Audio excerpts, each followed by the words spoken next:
if Ryan Garcia don't get this done, man, man, he gonna be right up there with Jake Paul. The same conversation as Jake Paul. Just sorry.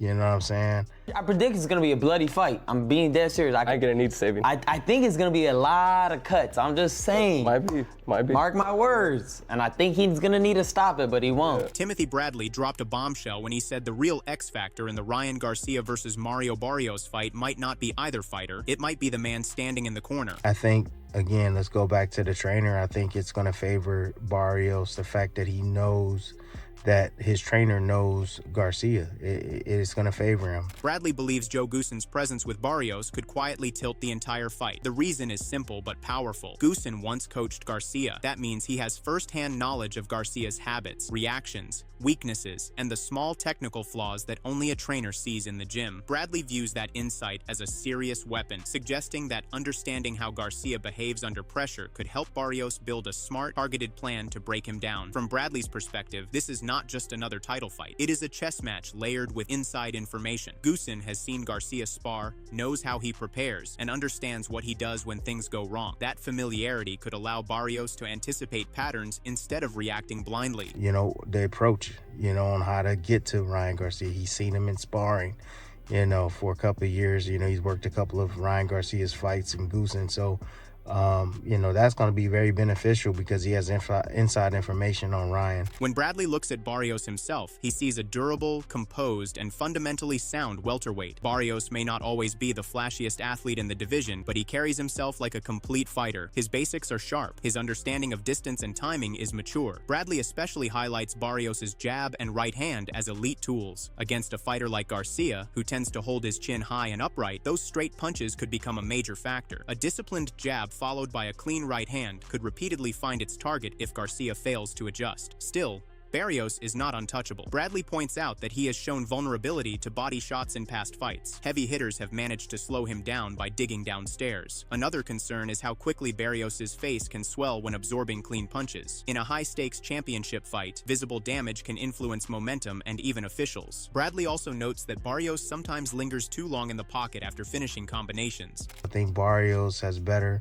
fundamentals. I think that Barrios is better, in every department, to be honest with you, besides the speed and the power, that area. But Barrios does have some pop on his shots, and he has some counterpunching ability where I think he can hurt Ryan Garcia. On the other side stands Garcia, who Bradley describes as a naturally gifted athlete with blazing hand speed and real knockout power. Garcia's quickness is undeniable. His punches snap out with speed that few welterweights can match. However, Bradley does not consider him a polished technician in the pure boxing sense. Garcia often relies heavily on athleticism rather than layered strategy. His offense frequently revolves around an in-and-out rhythm. He flicks a jab, leaps forward with speed, and retreats quickly, similar to the rhythm he displays during his well-known speed bag sessions. Inside fighting is not his strongest area. Garcia tends to stand tall and sometimes even turns his back when exchanges get messy at close range. That habit leaves him exposed to right-hand counters. Garcia's left hook remains one of the most dangerous punches in boxing. He also uses a hybrid half hook, half uppercut inspired by Oscar De La Hoya, a punch designed to catch opponents as they step in. He has said that this is probably the hardest he's trained because he doesn't want to get a third loss on his resume and he wants that WBC title. So, but let's go into Ryan, man. Ryan, his style is basically in and out style.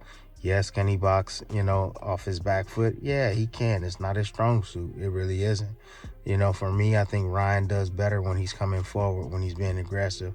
And then there'll be subtle times where, he'll step back out of range or step back, when his opponents are attacking to be able to counter with the left hook or the right cross, or a combination, So he's always looking for opportunities to be able to march forward, which was going to be interesting because, like I told you, Barrios likes to come forward as well and kind of dictate the pace and of the fight, behind his jab.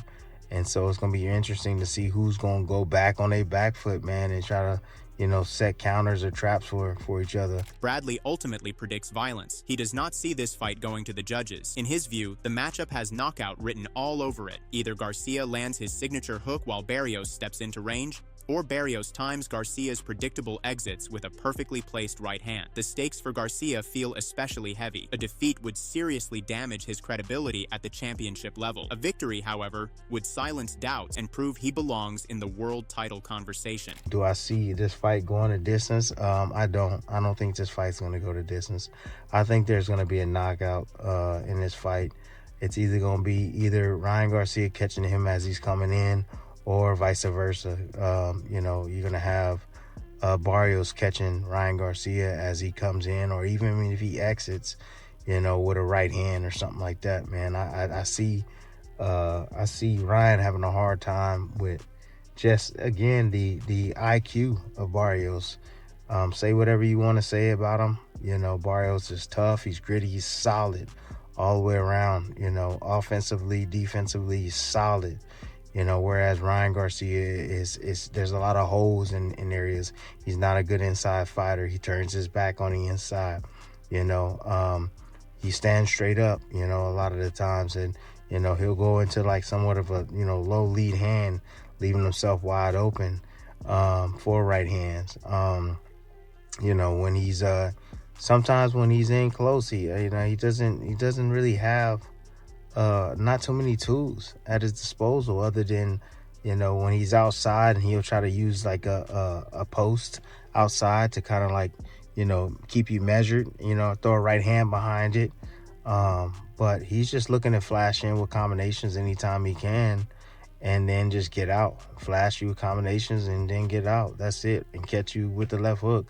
There's not a whole lot of nuance to his game at all, people. It's not. When the fighters faced each other publicly, their attitudes reflected those pressures. Barrios leaned on experience, pointing to his consistent performances and time spent competing at 147 pounds. He sees himself as established in the division, comfortable with the weight, and seasoned by years of high-level fights. Garcia approaches the bout differently. He believes that at his best, he is more than worthy of the opportunity. For him, the belt itself is the driving force. He feels spiritually guided toward this fight, choosing it over other options such as rematches or exhibition events that might have been financially safer. Strategically, both camps see openings. Barrios believes his ring intelligence, resilience, and long tenure at welterweight give him the edge. Garcia intends to rely on explosive speed and what he describes as a freestyle approach blended with technique. He admits that Barrios is steady and sharp with counters, but insists he has identified weaknesses to target. I predict it's going to be a bloody fight. I'm being dead serious. I ain't gonna need saving. I think it's going to be a lot of cuts. I'm just saying. Might be.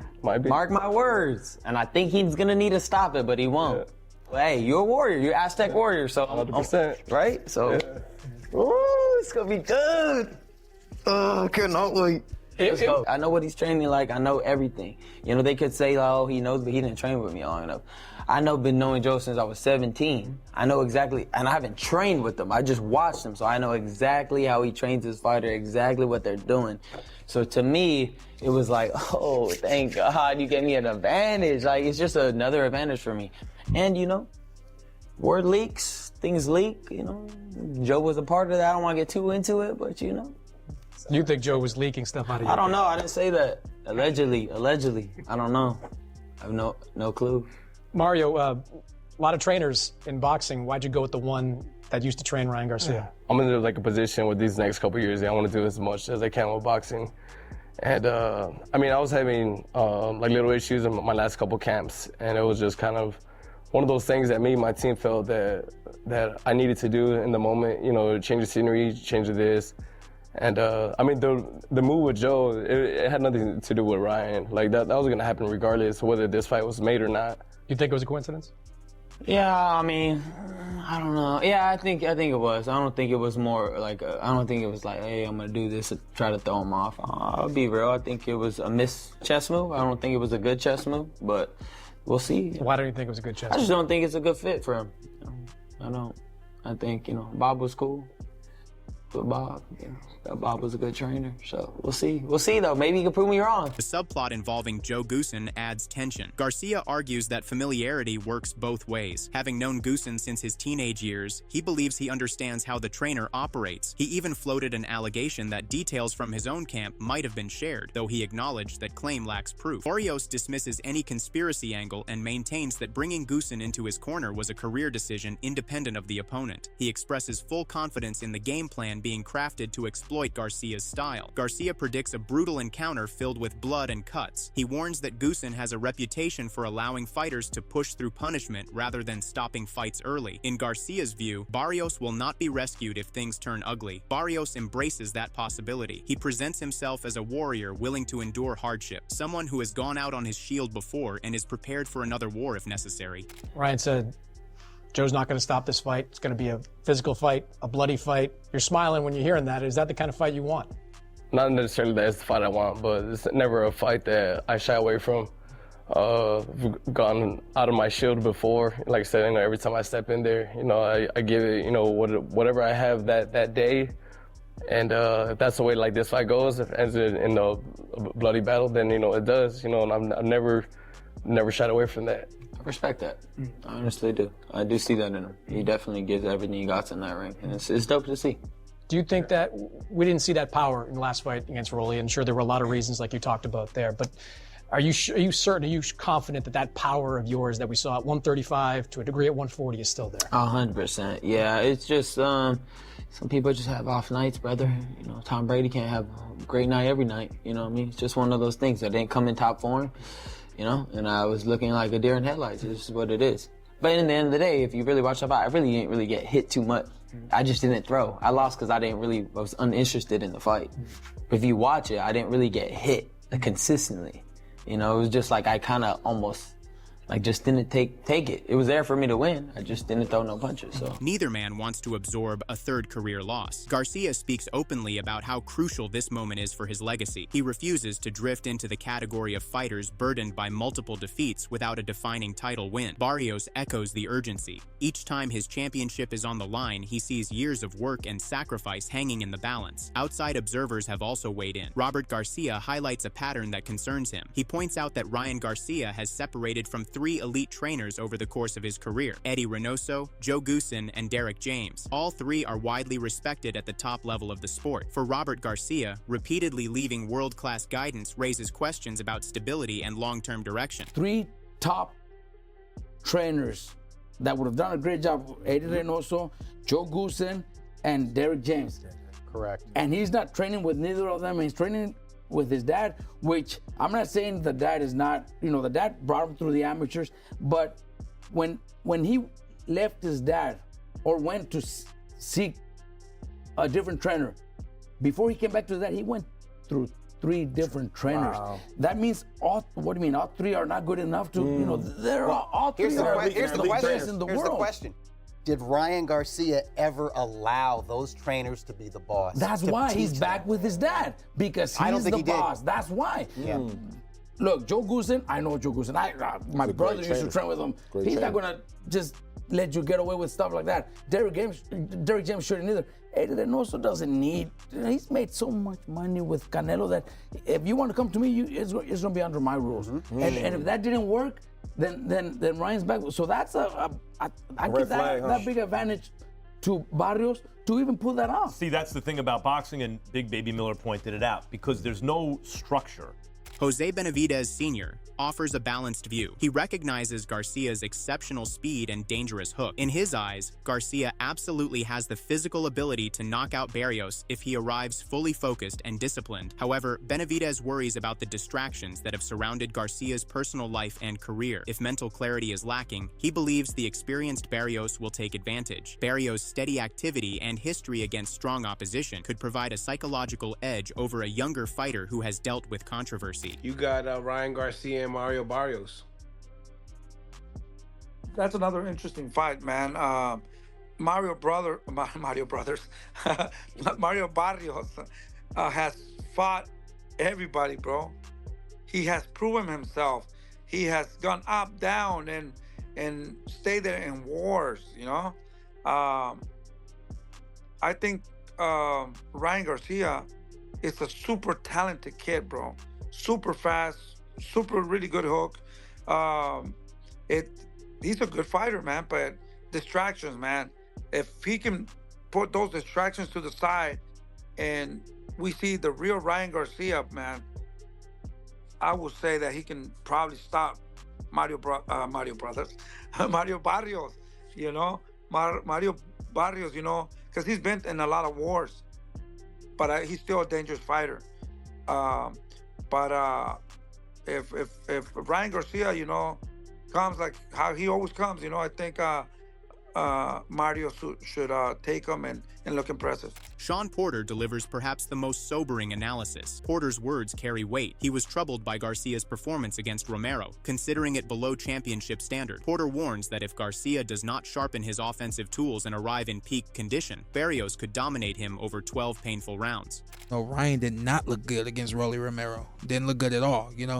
If Ryan leaves his offense at the gym, if he leaves his offense in the locker room, Mario Barrios is going to step to him, and it's going to be a long night for Ryan.